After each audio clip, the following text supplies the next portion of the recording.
Okay, that was brand new music from Jepe, who has his head underwater, Mariluz. Yeah, and that's from an artist in Chile Yeah. who did that special, artwork for his album. It's very cool. It reminds me like a little bit of something from Sergeant, or like Yellow Submarine. Yeah. But I think what we got out of the interview is that you can't put your head in the sand. We have to confront the challenges ahead of us. And this whole album is songs of inspiring us to do that. Jepe is an incredible artist. Did you get to see him this last time that he was here perform? Well, the day he came for the interview was just an interview, and then he left to Chicago. Yeah, they did the Ruido Fest. Yeah, they went to LAMC. And then they went to he did El Metropolitan in Mexico, which is pretty big for him, Yeah. But he hasn't had any LA shows this year, but I haven't seen him perform. But I look forward to it. Okay. Yeah. Well, we're going to move right along with our very first guest. This is the contact for me is a local singer-songwriter and producer, Kylie Fernando, who reached out to me, and she's been working on an amazing project and brought some of her colleagues and comrades in here to talk about the film project. How you doing? It's Kaylee? Yep, it's Kaylee. Hello, how are you? All right. So tell us your story. How did you get into filmmaking? I started seriously doing filmmaking in college, went to UCSD, and there I met a lot of awesome people, and after I graduated, I got connected in LA with Renee and Aaron, who are here with me, as part of the BuenPaso Collective, where it's an artist collective where we do film, we do all sorts of media and music. That's kind of where I play in. I have the opportunity to help with producing a couple of upcoming projects with them, and so yeah, I'm going to pass it on to them. Okay, well, why don't you introduce the director of this project? Yeah, this is Aaron Frieder. He graduated from Syracuse, and he's been in LA for a little while now, and he's been directing this project called Letters from Our Elders. It was inspired by his grandfather and his story of surviving the Holocaust and how he ended up coming over to the U.S. Hey there, Aaron. Get on one of those microphones there. Sure. How you doing? Can you hear me? Yeah. Cool. So the documentary Kaylee's talking about is called Letters from Our Elders. It's a documentary that focuses on like the modern perception of immigration, how it's such a big issue in politics right now and the public eye. And I was kind of inspired while seeing like constant protesting in Los Angeles and like me going out and filming it with my friends and just capturing it and continuously building a story around it. And then my friend here, Renee, came in and told me to expand the story a little bit to learn about his hometown of Tijuana and learn about this modern crisis of Haitian immigrants who are basically in this point of limbo where they're like traveling all over Latin America, and they're kind of at this like stop point in Tijuana, and like we've been consistently going there and capturing their stories. So we're integrating that as well as the story of my grandfather, which was kind of an inspiration for me, his immigrant story, and kind of creating these layers of this film and learning these stories and how it is how it has developed in modern culture. Well, Aaron, when did you start this project? I would say about December, like very quickly like after December, like this last December? Yeah, December So 2016. We have a new president, and you're like, that's it. All this immigration bashing, I'm doing a project. It was more about the fact that it was just very apparent. It was very apparent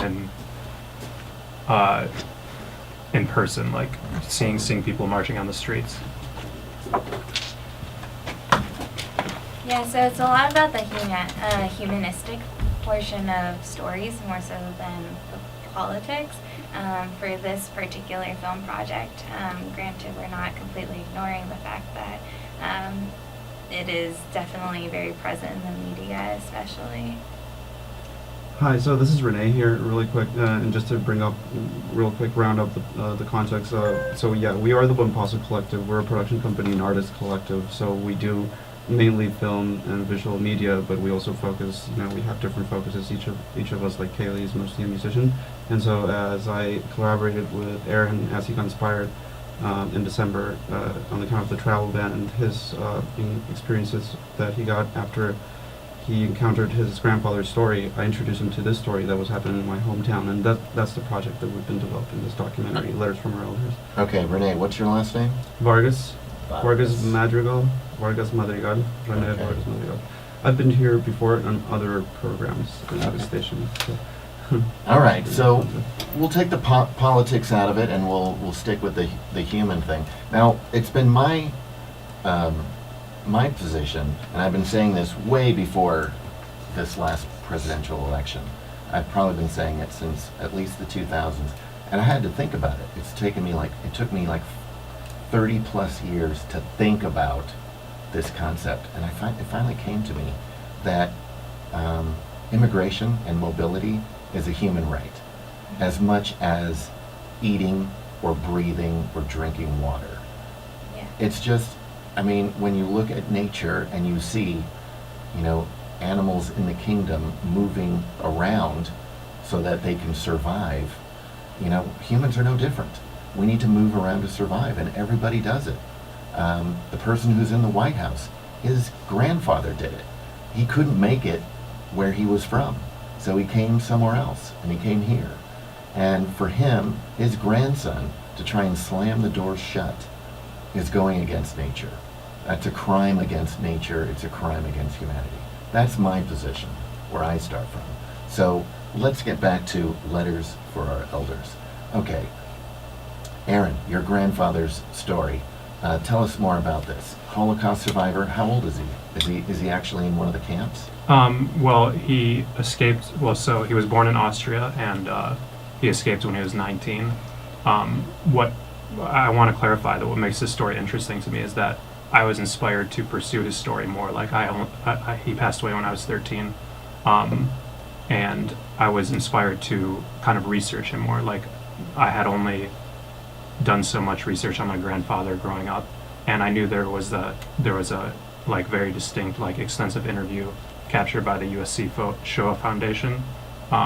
It was actually here in California. I went to the archive and actually took the tape. And Where is that archive, by the way? Is that near USC? it's in USC. It's like on the campus. On the Kaylee campus? went there with me. Yeah. Oh. Yeah, it's on the campus. It's really accessible, and they also have an online library, which is really cool to just go through and learn a lot about people's stories for sure. Okay, great. Now, Renee, tell us more about. It's interesting that you go to Tijuana to look at an immigration situation that doesn't have anything to do with Mexicans. This has to do with Haitians. How did that come about? Now, again, there's a long history of tragic events happening all around the world, whether it's war, whether it's natural disasters, whether it's economic crisis, volcanoes erupting. People get displaced. And, certain countries have more open door policies than others. This current president is like, I guarantee you, those refugees, they're bad people. Making just absolutely moronic statements. I wish somebody would have said that when his grandfather was applying for immigration status, but unfortunately nobody did. But Renee, tell us about the Haitian community in Mexico. Well, just how I got interested in making a film about it, rather, was that, in my personal experience, it was more like Aaron called me one time, like at 2 a.m. or something, and he told me about this interview that he saw with his grandfather, and decided to make a film about immigration, and like I totally agreed with him, and we decided together that the project should take on different generations and different situations. So I introduced to him this event, which was pretty recent back then, last year. We saw a surge of Haitian immigrants in Tijuana last December, and I think it was a surge of about, at a point it was 3,500 in like one day just arrived in the city. And yeah, like just the city of Tijuana has been always a hub for immigration. It's considered or sometimes called the corner of Latin America. So that's often where many Central American immigrants settle if they can't make their way to the United States. It is like the gateway. It's the most transited international border in the entire world, even more than any other state, in any country in a state of war. So like it's always been like a key, area or a key city for immigration. Now it's seen this its own little immigration surge or situation, crisis, however you may call it. And we've seen a different reaction, especially from the community in Tijuana, Mexico, and the government, very different, relative to the situation that has been going on this side in the United States with our current president. And so we've realized that really the community in Mexico, the communities have been supporting these Haitian immigrants mostly, but also the Mexican government has provided leeway for them to become residents and eventually naturalize as citizens. And so we've been seeing these comparisons. We're looking at different stories, at different kinds of, different moments of immigration and different characters, in different cities. So we're comparing and contrasting all of these and looking at the relative qualities and just exploring really the humanistic side of these stories. Have you noticed how the Haitian refugees are received? Yes, we've spent a lot of time with them, going to many shelters and going to, we were even led in one of their own residencies and houses. We've been spending time with many of these communities and different locations within the city. And we've seen that they've been received by the people of Mexico, by the people of Tijuana at least. They've been received really well. We have not really heard of a case of, blatant discrimination. Of course, I won't say that the people don't mention, like, you do hear many different interpretations of this, but usually in general I feel that people have been very generally welcoming to just this situation. And it's really interesting to see how they are finding a home there now, and they have just become part of our demographic and have been accepted without any real major issues. Super awesome. I was in New York a couple weekends ago, and I just happened to be staying with a Haitian woman who came here when she was really young, very poor. She and her family went to school. She ended up getting a couple of master's degrees in hospital administration. She was a hospital administrator. Now she's retired, but all of her kids have master's degrees and MBAs and stuff. And it's like, all people need is an opportunity. To stereotype people does no good anywhere. And if we were to match accomplishment for accomplishment versus the bad stereotyping, I think we win. And film projects like yours document this whole process. Are we going to be able to see this film, Letters for Our Elders, sometime soon? At the moment, there's a trailer online. You can check it out. I just want to plug our social Sure, media really go quick. ahead. BuenPasoCollective.com. Wait, say that again? BuenPasoCollective.com. Okay. We also have a Facebook page. You can just type in BuenPaso Collective on Facebook, but it's actually facebook.com/BuenPasoMedia. And I know we have a limited time left, so I want to mention Kaylee has been making some really awesome music videos lately, and Renee is currently working on a feature-length film that he's filming in the Yucatan Peninsula. And I don't know if we have time to mention either of those. Sure, yeah. What's that? So I just released a couple of singles. I have Cardboard Spaceship that I released about a couple months ago now, and then Love of Mine, which was just released last month, now that it's August. The music video for Love of Mine actually was just released yesterday, and today, before heading over here, we actually were recording a music video for another song that's coming out on my album, and the album itself will be out later this year. All right. Well, very busy, very creative. That's the type of people we like here at Travel Tips. Independent people telling stories that you won't hear necessarily in mainstream media. And congratulations on your efforts. I know it takes a lot of time. It's really a labor of love to put something like this together. And best of luck. I'm going to play one of your songs over here. if you don't mind. Yeah, please. Which one should I play? I mean, Love of Mine, just being released as a music video, sounds exciting. Should we Yeah. play that one or Cardboard Spaceship? Let's go Cardboard Spaceship. Okay. I think I made a few cardboard spaceships in my day when I was a kid. Exactly. That was a fun thing to do.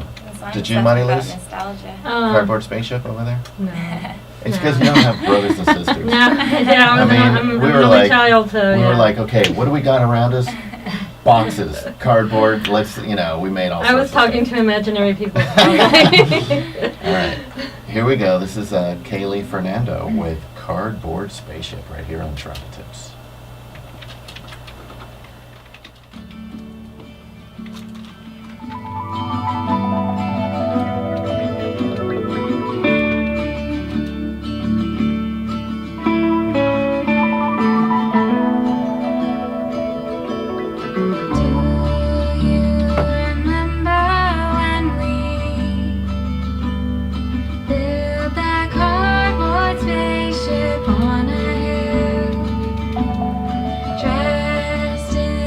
So how does the documentary develop with these two contrasting stories? Do they leave it out, or is it one and the other? You're talking about the two Letters, different. yeah, Like, how does it actually play out?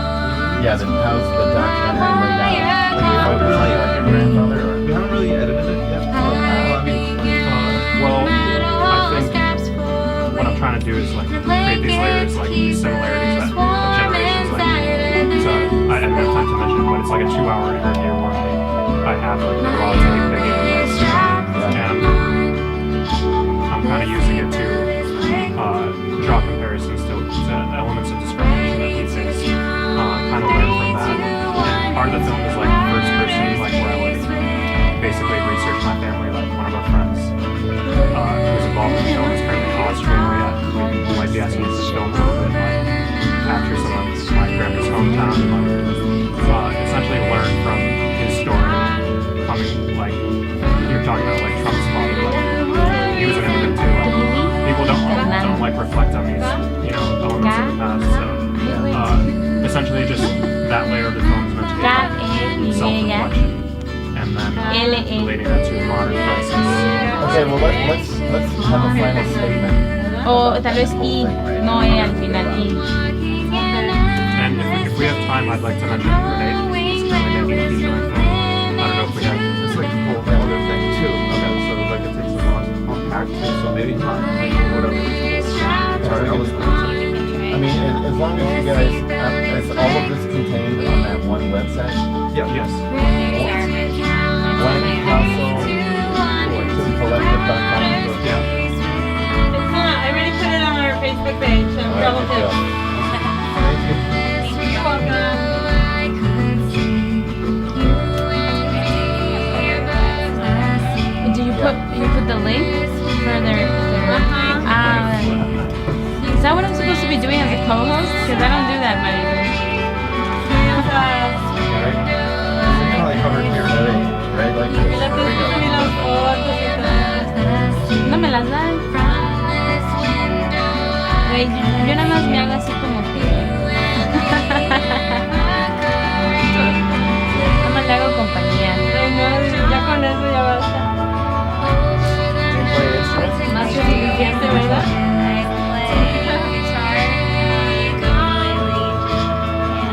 Did you play all the instruments on that?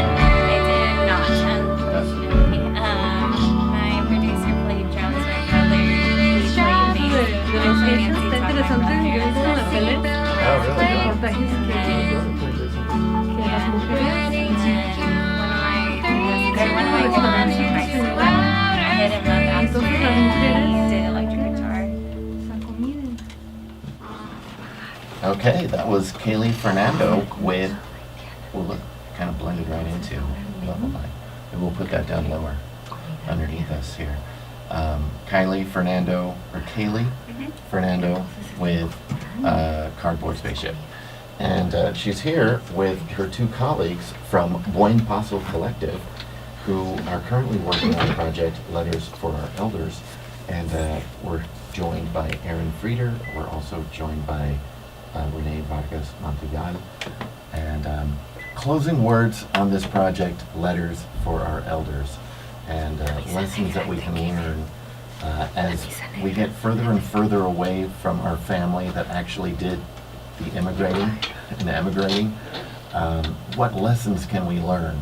You know, we've always heard of, you know, different waves of immigrants coming in, whether it's the Irish or the Italian or the Chinese, or, I mean, it's weird to say, like, you know, Mexicans as immigrants when this was Mexico at one point.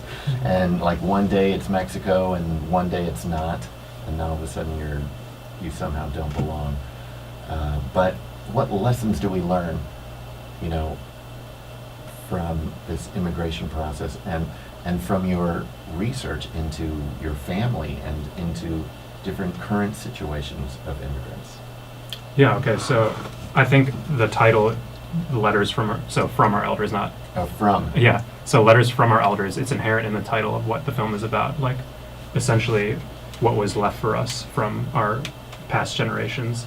I think it's interesting that every time I talk to someone or rally someone into the project, they have these interests. Like Kaylee was interested in documenting her grandparents' story and capturing that in her own personal film, and just like learning from these stories, like where we come from, the value of how valuable our life is, and how much it meant to previous generations, and how much effort they put into making our lives what we have now.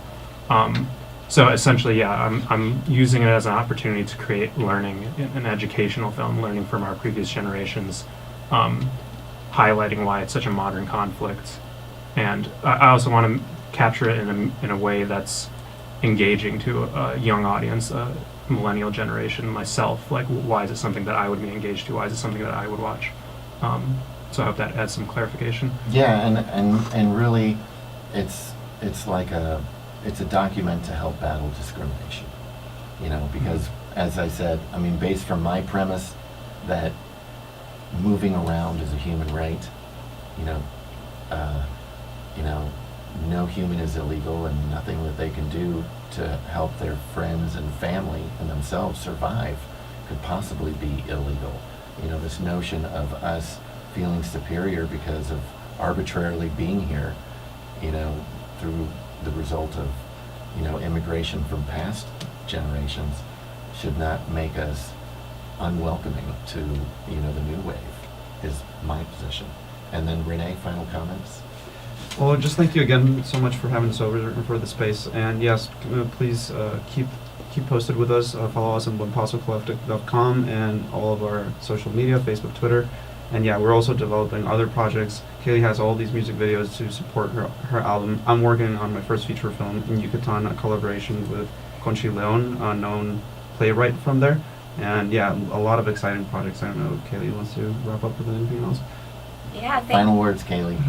Okay, here we go. Thank you so much for letting us come over.